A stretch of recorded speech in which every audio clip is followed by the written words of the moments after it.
Living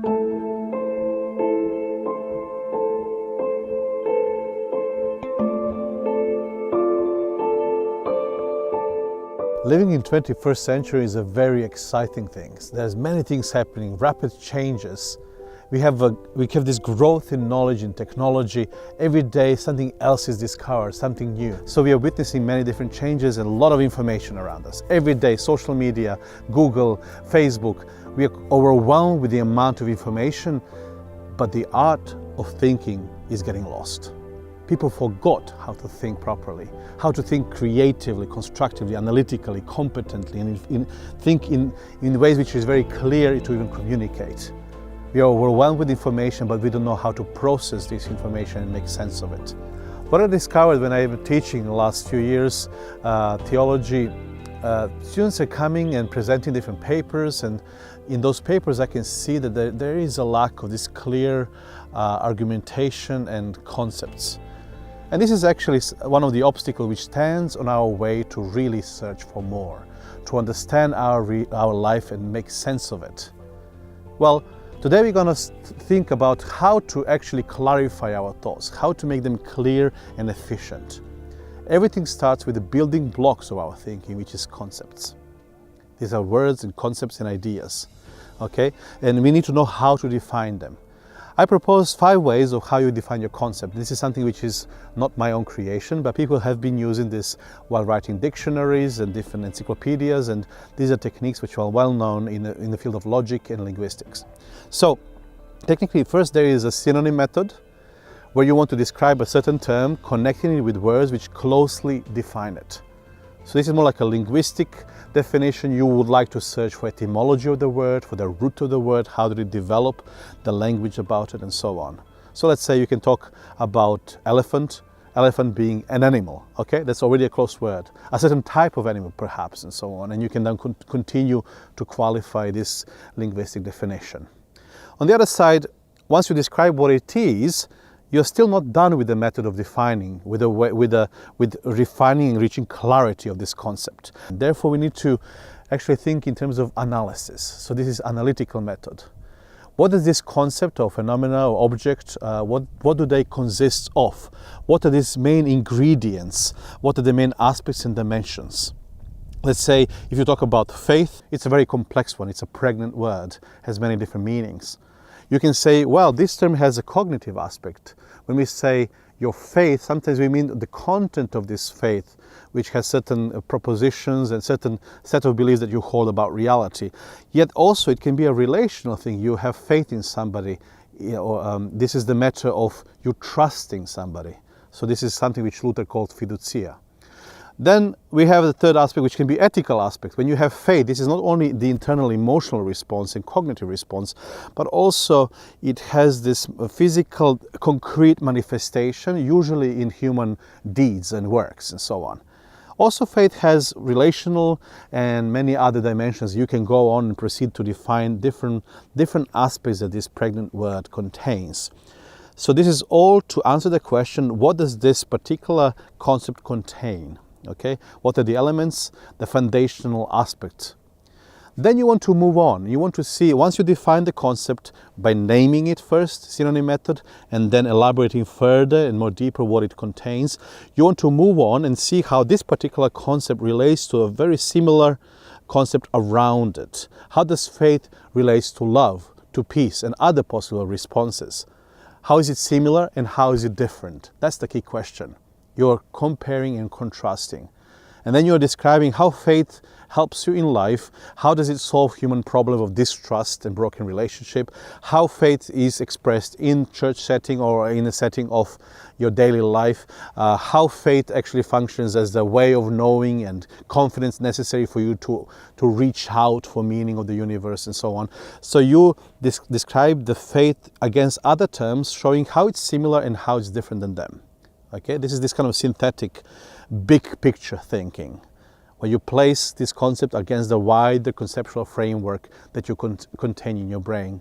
And then you're moving on to a next method of defining the concept, which is genetic method. In genetic method, you're looking for genesis, or how did this point or this particular concept came to be. So how does it develop? How can we trace its development? Where is it heading, and so on? So we explain this particular phenomena or concept against the historical framework: when, what, how, and so on. So here you want to see, where did it come from, how did it develop, where is it heading? And finally, we come to this very practical method of defining the concept, which is operational. How does it function? That's the way to think about it. How does it function in reality? How is it manifested? Where you can find it? How you can use it? How can you experience it and feel it? Okay? And this is very especially appealing to people who are more practical, more down-to-earth people. Now, interestingly, that many philosophical, linguistic, and historical scientific dictionaries, they do use those methods, all 5 of them. Yet they put different emphasis. Let's say when you're dealing with historical, actually linguistic and language-based dictionaries, they're insisting on this synonym method. While philosophical and those disciplines dealing with the big theoretical frameworks, somehow they want to deconstruct and construct to create a synthesis, to see the big picture. They primarily use analytical and synthetic method. While historical disciplines, narrating the history of science, history of human thought, whatever history is involved in, this is a genetic method. And then we have operational, which is more scientific, also practical physical sciences, as well as ethics, such as subjects such as ethics or pastoral disciplines and so on, dealing with reality and with our life challenges and so on. So this is more for practically minded people, more concrete, action-based people. Okay, so this is the way, and if you use those 5 methods, you will make sure that you're clearly understood by your conversational partners, that you're communicating your thoughts clearly, and the clearer your concepts are, the clearer your thoughts are. Let me give you an example how you can use this, and I'm going to try to use something which is less familiar for our context in Europe, let's say. You know what açaí is? I actually learned this term when I was in Brazil a few years ago.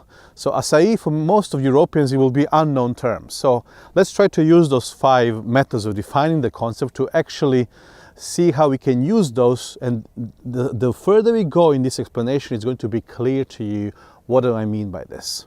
Synonym method. Açaí is a kind of refreshing drink. Okay?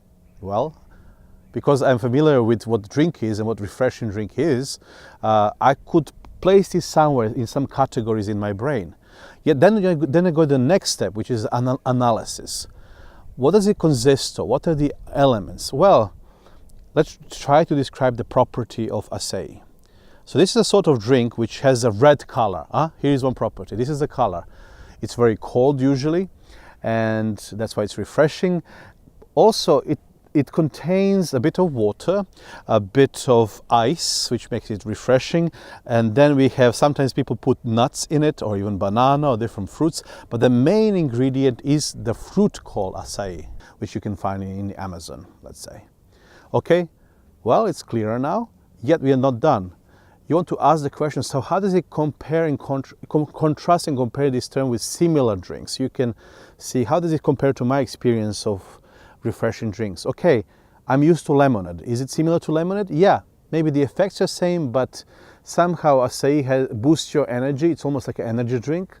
Also, the thickness level is different. While lemonade is very clear and liquidy, this one is more like a smoothie. It's thicker. So it can be compared actually to your berry juice, even more berry smoothie. Okay, well, it's clearer now, yes, but genetically, how do we get there? What is it from, and so on? How do you make this? Well, technically, you need to pick this tree, fruit from the tree, and this fruit then you need to process, you need to prepare, peel it off, and then blend it, and then put it in the water, add all the additional things that we just listed, and so on, and that's how you get to you. In the end of the chain, so you can refresh you. How does it feel? You can ask those people who are operational. Well, how does it manifest? Yeah, you can find it when you go to some kind of tropical countries, mostly, less in Europe, but we do have it now in certain stores. And actually, once you taste it, you will feel something cold in your mouth, and you need to kind of swallow it, and then it gives you the energy, and you feel refreshed, ready for the day. Some people feel like that when drinking caffeine or something, but this gives you a different sort of energy, and you feel refreshed, you feel ready for very hot weather. So that's, I say, is as a fresh drink. Okay, so I use my 5 methods of defining the concept. You can use it in any territory of human knowledge for any types of thoughts that you want. Once you go to this intentionally, you will notice how your thinking becomes clearer. Your concepts are more obvious, more easily expressed, and you can operate with them, or we can even call it, you can think using those building blocks to think clearly and competently and in an informed way. So if you compare the thinking process with walking process, let's say you need to walk over this kind of river or a lake using the stones which are placed one after the other, pacing your step distance. The more stable those stones are, the more reliable your walking is. If some of those stones are not well established, they are not firm, the risk is that you will actually slip, you will fall into the water. So this is it. We are in front of a big river, big lake of human knowledge. We want to make sense of our life, but we need to know how to put those building blocks, those stones, to be very reliable, thought through, that we can walk across them and explore the sea of knowledge in our search for more. I believe search for more and search for sense is possible, and I believe we are all called to do that. There is this yearning in our life to understand our life, to make sense of it, and we can't do it without having clear concepts. So here's something to think about. This is a set of techniques that you can use to develop your own thoughts, to enrich them, so when you talk, when you communicate to yourself, when you want to make sense of reality, you have the tools to do it and to do it properly.